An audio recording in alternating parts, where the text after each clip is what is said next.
Si ishte mundur që Kosova, një shtet kaq i ri, që po bën 17 vjet që është konsoliduar, arrin të bëjë zgjedhje sipas standardeve europiane dhe Shqipëria jo.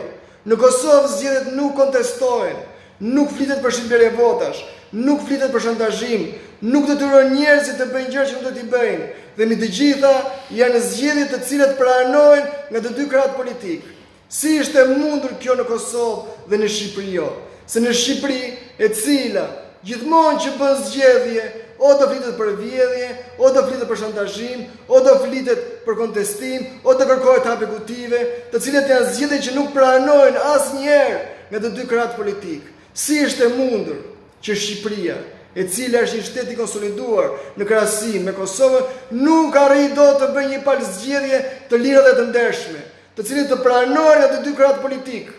Si ishte mundur që ky vend të rrit vetëm maskarenj, hajdut, të cilët e shikojnë pushtetin si një mjet për të pasuruar, për të zhvatur, për të pasur më shumë se çka nevojë, dhe jo si një mjet për të shërbyer qytetarëve dhe për të shërbyer këtij vendit, për të përmirësuar jetën e çdo qytetarit.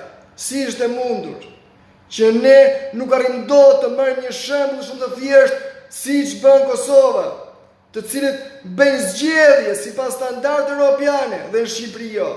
Si ishte mundur që shqiptarët nuk arrin dot të bëjnë një palë zgjedhje të lira dhe ndershme dhe duan që të jenë anëtar të Bashkimit Evropian për të patur pasaportën europiane, qytetarët shqiptarë.